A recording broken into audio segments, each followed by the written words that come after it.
Hello friends, welcome back to my channel at the rate biomed. आज की हमारी video का टॉपिक है रिप्रोडक्शन इन बैक्टीरिया।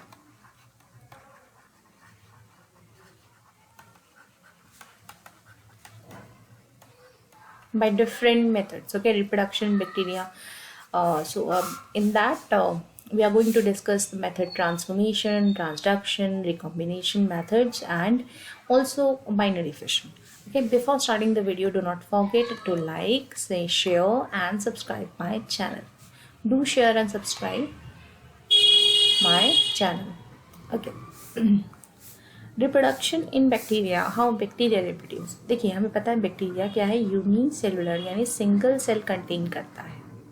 ठीक है, जो यूनिसेलुलर ऑर्गेनिज्म है, यूनिपेरेंटल भी होते हैं। यही ऑर्गेनिज्म यूनिपेरेंटल भी होते हैं because they reproduce only by the mode of sexual reproduction. Sexual reproduction इनके होती है।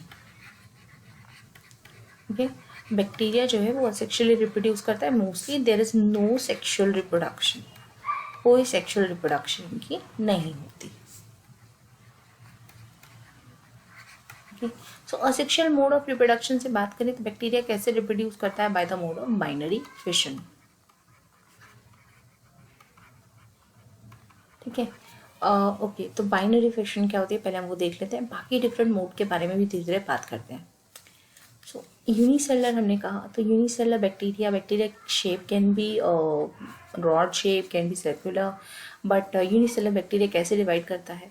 Bacteria have two type of DNA content. ठीक है, तो एक तो आपका होता है जीनोमिक डीएनए और एक आपका होता है plasmid DNA. Okay, so plasmid DNA are more in number and genomic DNA आपका सिंगल सर्कुलर डीएनए।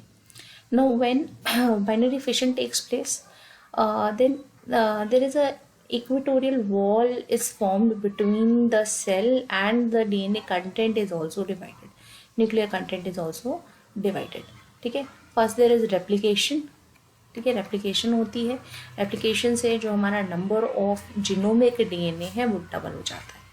ठीक है, जीनोमिक डीएनए नंबर जो है वो क्या हो जाता है? डबल हो जाता है, और डबल होने की वजह से न्यूक्लियर कंटेंट इजीली डिवाइड हो जाता है। जो भी हमारा जीनोमिक डीएनए है उसका नंबर डबल हो जाता है, और जो इसी वजह से आपका यहाँ पर न्यूक्लियर डिवीजन देखने को मिलती है। ठीक है, न्यूक्लियर डिवीजन देखने को मिलती है। न्यूक्लियर डिवीजन होता है, न्यूक्लियर डिवीजन यानी न्यूक्लियर कंटेंट जो है वो आपका इक्वली डिवाइड हो जाता है दोनों सेल के अंदर, और ये आपकी इक्वेटोरियल लाइन बन गई है। इक्वेटोरियल जो आपके साइटोप्लाज्म को इक्वली बांटेगी। ठीक है, इक्वेटोरियल प्लेट बन गई है जो कि आपके साइटोप्लाज्म को इक्वली बांटेगी। तो साइटोप्लाज्म में डिवाइड हो जाता है और दो सेल्स जो है वो आपके बन जाते हैं। सिंगल पेरेंट से दो नए डॉटर सेल्स बन जाते हैं जिसमें जीनोमिक डीएनए उनको इक्वली मिल जाता है। This is known as cytoplasmic division, और दोनों का अलग अलग नाम है। ठीक है, दोनों का अलग अलग नाम है। ये है आपका न्यूक्लियर डिवीजन, यानी इसका नाम है कैरियोकाइनेसिस, और ये है नीचे वाला पार्ट आपका साइटोकाइनेसिस। ये karyokinesis, cytokinesis. So this happen in the form of दो डॉटर सेल बन गए, 1 और 2। So this all happen in the form of vertical gene transfer. ये क्या हो रहा है? वर्टिकल जीन ट्रांसफर हो रहा है, यानी पेरेंट सेल से दो डॉटर सेल बन रहे हैं।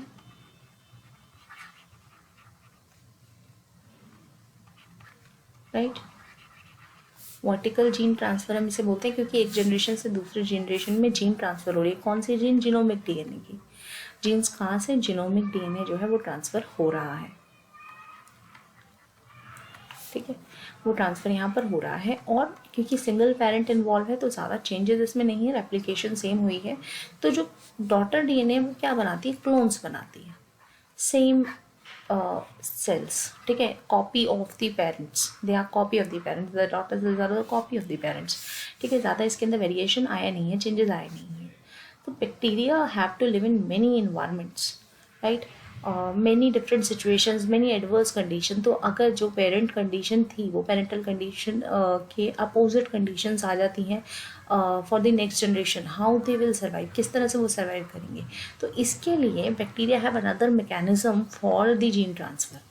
ठीक है, एक तो वर्टिकल जीन ट्रांसफ़र होता है जिसके ज़रिए असेक्सुअल रिप्रोडक्शन ही करते हैं, राइट। एक और मेथड बैक्टीरिया के अंदर होता है, बैक्टीरियल सेल के अंदर होता है, ठीक है, which is known as recombination. So they do not have sexual reproduction, they do not have sexual reproduction, but they have recombination, a method which they follow, in which two cells are involved, two cells of same generation are involved.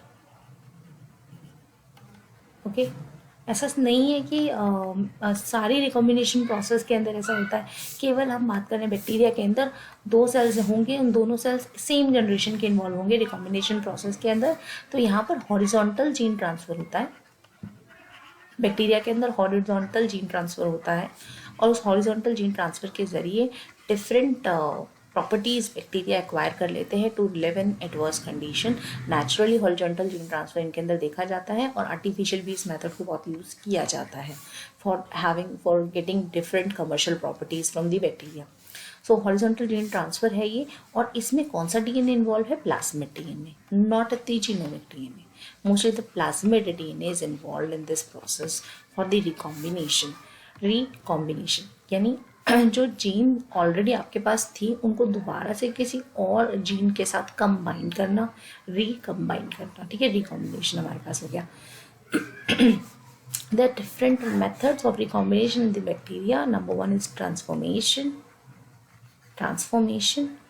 transduction, and conjugation. Bacteria can undergo all those three processes for making the offspring having the recombined genes or having the different set of genes. तो अलग अलग set of jeans जो है वो एक साथ combine हो गई हैं, एक बैक्टीरियल सेल की दूसरे बैक्टीरियल सेल से कंबाइन हो गई हैं।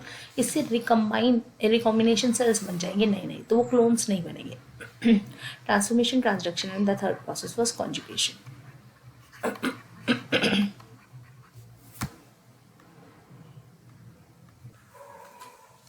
आज हम एक ही रिकॉम्बिनेशन मेथड के बारे में बात करेंगे वीडियो को शॉर्ट एंड क्रिस्प रखने के लिए। तो ट्रांसफॉर्मेशन ऑफ डीएनए के बारे में हम बात कर लेते हैं कि किस तरह से बैक्टीरिया में ट्रांसफॉर्मेशन होता है।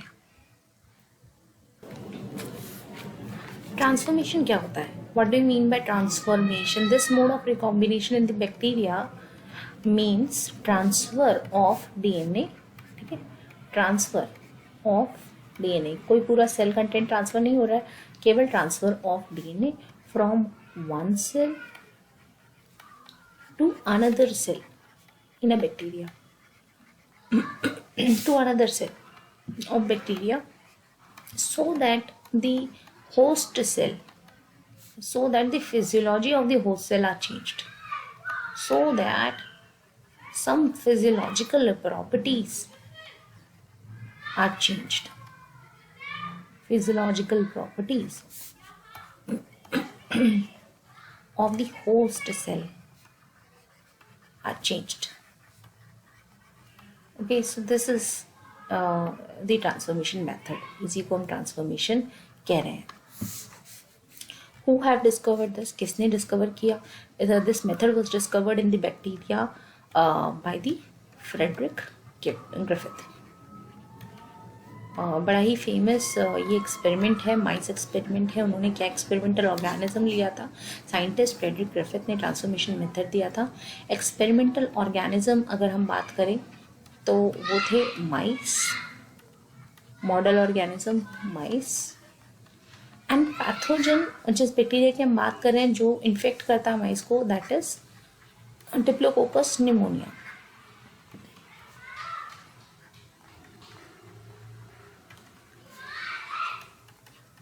डिप्लोकोकस निमोनिया, क्योंकि बैक्टीरिया तो कोई ना कोई बैक्टीरिया के अंदर जो चेंजेस आएंगे वो किसी के अंदर तो शो होंगे, यानी वो किसी को तो इफेक्ट करेगा। तो इसके लिए हमने इस ऑर्गेनिज्म को भी लिया है, मॉडल ऑर्गेनिज्म माइस को लिया है।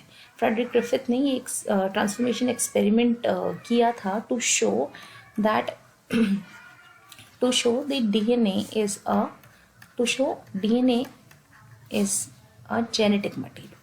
DNA was a genetic DNA is actually a genetic material क्योंकि initially there was many debate कि genetic material है कौन सा. सबसे पहले it was protein, then RNA. सब नहीं, इनिशियली इट वॉज RNA कि ये RNA जेनेटिक मटेरियल है.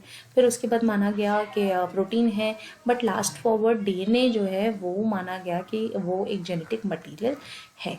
तो फ्रेडरिक ग्रिफिथ ने ये एक्सपेरिमेंट यूज़ किया था to show the DNA is a genetic DNA was a genetic material in all the cells present.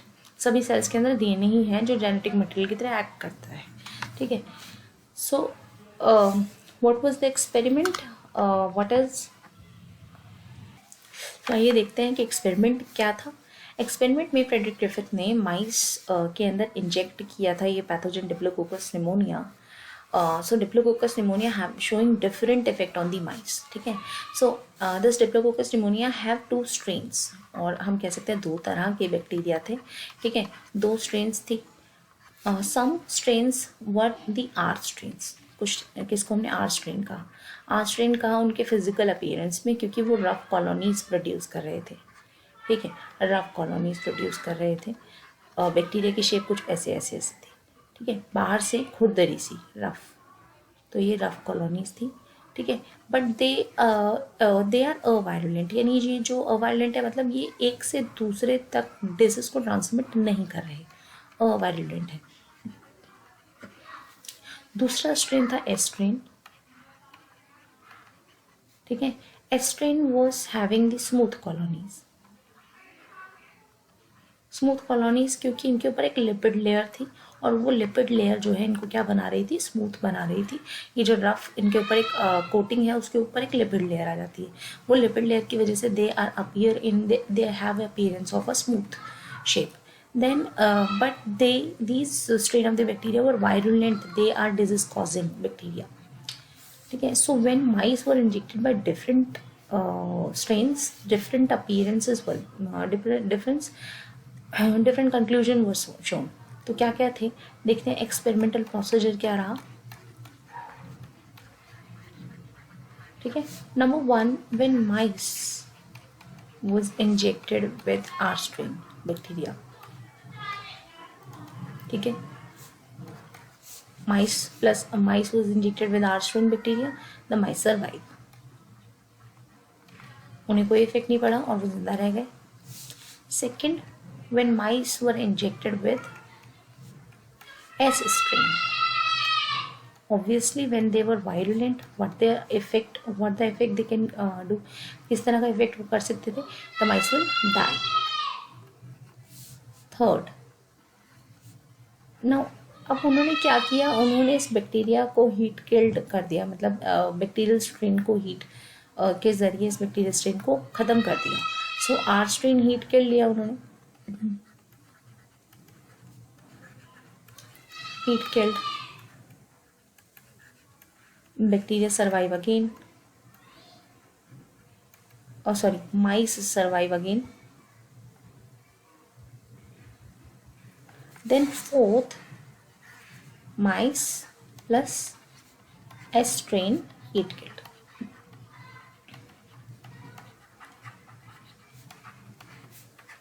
In this case again होना क्या चाहिए था, क्योंकि S strain है तो mice should die, but ये heat killed है, मतलब बैक्टीरिया आर हीट किल्ड. सो यहाँ पर होता क्या है, बैक्टीरिया वर हीट किल्ड, तो इससे होगा क्या, mice will survive again. Okay. So on the so होना ये चाहिए था कि क्योंकि एस्ट्रेन है, बट ठीक है एस्ट्रेन वॉर हीट किल्ड, अगर एस्ट्रेन ही मार दिए गए तो माइस को जिंदा रहना ही है, पैथोजेनिक इफेक्ट उनका ख़त्म हो जाता है. तो अब एक नया कॉम्बिनेशन ट्राई किया. Mice was injected with a combination of the R strain bacteria plus S strain heat killed bacteria. Now, what can be the conclusion, अब क्या होना चाहिए, सर्वाइव करना चाहिए, क्योंकि आर स्ट्रेन है तो सर्वाइव हुए थे, एस स्ट्रेन हीट किल्ड में भी सर्वाइव हुए थे, बट जब ये दोनों मिला दिए गए तो ये इन बैक्टीरिया का कॉम्बिनेशन इस तरह से बैठा कि माइस डाइड। ओके, और ये जो एस्ट्रेन हीट किल्ड है इसके जीन लिए गए थे, genes from the S strain heat killed are transferred to the R strain and then injected to the mice. And what was the conclusion found is that mice died.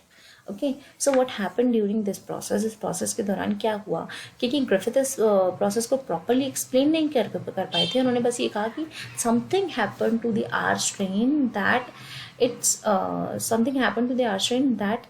it become virulent due to the एस्ट्रिन। एस्ट्रिन के ज़रिए जो है वो कुछ हुआ इनके अंदर कि ये क्या बन गए, वायलेंट हो गए। लेकिन क्या हुआ, क्या ट्रांसफ़र हुआ, ट्रांसफ़र किसका हुआ, डीएनए का हुआ। ओके, सो डीएनए का ट्रांसफ़र जो है वो आर स्ट्रेन से एस्ट्रेन में हो गया। अब ऐसा होता क्या है कि एक जो आपका डोनर डीएनए है, ठीक है, डोनर डीएनए है, उसकी जीन जो है वो बाहर निकल कर, ठीक है, वो बाहर निकल कर किसी भी रिसिपिएंट होस्ट सेल से, ठीक है, रिसिपिएंट होस्ट सेल के डीएनए के अंदर इंजेक्ट हो जाती है। अब ये जो आपका डोनर डीएनए है, इसकी जीन जो है it is chopped, exonuclease activity से ये चॉप हो जाती है और एक सफिशिएंट लेंथ के अंदर ये जाके अटैच हो जाती है होस्ट सेल पे। Host cell should be competent, ठीक है, होस्ट सेल कैसा होना चाहिए, कॉम्पिटेंट होना चाहिए, competent enough to receive the gene, receive the donor DNA gene. तो कॉम्पिटेंट होना चाहिए, competent in the form of कि इसके पास कोई प्रोटीन बाइंडिंग एजेंट हो जो कि डीएनए को बाइंड कर ले। अब ये क्या करेंगे, जो प्लाज्मिड होस्ट सेल का प्लाज्मिड होगा उसमें जाके ये जीन जो है वो इंसर्ट हो जाएगी as the form of a foreign gene, insert हो जाएगी और उसके बाद फर्दर इसका रेप्लिकेशन होगा इन दी होस्ट सेल। ये होस्ट सेल है, ये आपका डोनर सेल है, पूरा का पूरा डोनर सेल नहीं, पर डोनर सेल का कुछ डीएनए पार्ट जो है बाहर जाता है, एक्सोन्यूक्लियस एक्टिविटी के कारण वो टूट जाता है, टूटने के बाद एक सफिशिएंट लेंथ में जाके होस्ट सेल से अटैच हो जाता है। होस्ट सेल कॉम्पिटेंट है तो ही रिसीव कर पाएगा इस जीन को, फिर इसमें रेप्लिकेशन होगी, इंटीग्रेटेड रेप्लिकेशन हो जाएगी पूरे सेल की, पूरे प्लाज्मिड की।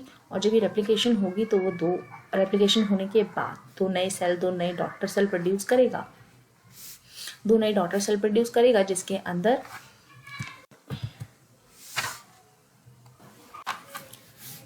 दो नए डॉटर सेल प्रोड्यूस करेगा, जिसके अंदर हम ये देखेंगे इन दो नए डॉटर सेल बने हैं, जिसके अंदर रेप्लिकेशन हो रही होगी इस पार्ट की। Some of the part of the DNA is transferred here, ठीक है, और some of the part which is transferred in the other daughter cell have the integrated part. उस पार्ट में क्या होगा, इंटीग्रेटेड पार्ट किसका मिल जाएगा हमें, हमारे डोनर सेल का, ठीक है। ये वाला जो सेल है वो कैसा होगा, ट्रांसफॉर्म सेल। इसके अंदर जीन ट्रांसफर हो गई क्योंकि ये रेप्लिकेशन कैसे थे, इंटीग्रेटेड थी, होस्ट सेल के डीएनए की भी रेप्लिकेशन हुई, साथ ही साथ रेप्लिकेशन हुई इंटीग्रेटेड डोनर सेल की, ठीक है, जो उसके अंदर जाके अटैच हो गया। और एक डॉटर सेल आपका क्या हो गया, ट्रांसफॉर्म्ड हो गया, दूसरा जो है वो आपका नॉन ट्रांसफॉर्म्ड है, सेम है, क्लोन बन गया है, जैसा पेरेंट था।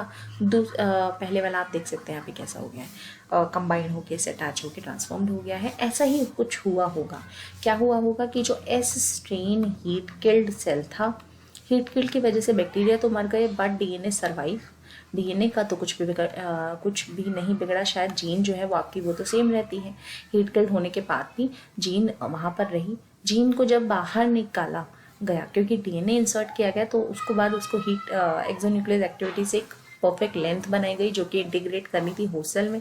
ये होस्ट सेल क्या है, आर स्ट्रेन बैक्टीरिया है, इसके अंदर इसके कुछ जीन इंटीग्रेट हो गए होंगे, जब इसने डॉटर सेल बनाए ड्यूरिंग दैट उसने रेप्लिकेशन किया होगा तो कुछ सेल उसके ट्रांसफॉर्म हो गए, और यही ट्रांसफॉर्म सेल जब माइस में इंजेक्ट किए तो इनकी पास ये एक्टिविटी थी कि ये वायरुलेंट हो, और इन्होंने माइस को क्या कर दिया, माइस आर डाइड, ठीक है। So that is transformation, that is how the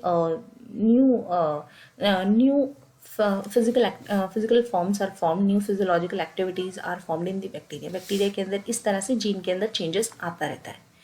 अगर ये एक नॉर्मल रिप्रोडक्शन मेथड होता तो जो आपका डीएनए कंटेंट है वो सेम रहता, लेकिन दो एक ही जनरेशन के डीएनए में हॉरिजॉन्टल जीन ट्रांसफर होने के कारण, क्योंकि ये क्या है, आपका ये भी एक ही जनरेशन है, ये भी दूसरी जनरेशन है, इसमें हॉरिजॉन्टल डीएनए ट्रांसफर हो गया। हॉरिजॉन्टल का मतलब है सेम जनरेशन में डीएनए ट्रांसफर हो गया, और इस वजह से there are some changes. Next generation में अगर हम देखेंगे तो वहाँ पर अपने आप थोड़े बहुत चेंजेस मिल गए। नहीं तो अगर ये सेक्सुअल रिप्रोडक्शन होता तो सेम क्लोन्स आपके बन रहे होते जैसे कि यहाँ पर बन रहे हैं। So this is horizontal gene transfer method. लेकिन इस मेथड में एक है कि यहाँ पर सेल टू सेल कांटेक्ट नहीं चाहिए होता, ठीक है। Transformation method horizontal gene transfer method है जहाँ पर रिकॉम्बिनेंट डॉटर सेल्स बन जाते हैं, ट्रांसफॉर्म डॉटर सेल बन जाते हैं, डिफरेंट प्रॉपर्टी एक्वायर कर ली जाती है, but there is no need of cell contact. Cell contact की यहाँ पर ज़रूरत पड़ी ही नहीं, डीएनए खुद ही निकल के बाहर आ जाता है, तो सेल कॉन्टैक्ट की ज़रूरत नहीं पड़ती ट्रांसफॉर्मेशन में। नेक्स्ट वीडियो में हम बात करेंगे दूसरे दो मेथड्स की, transduction and conjugation. Thank you.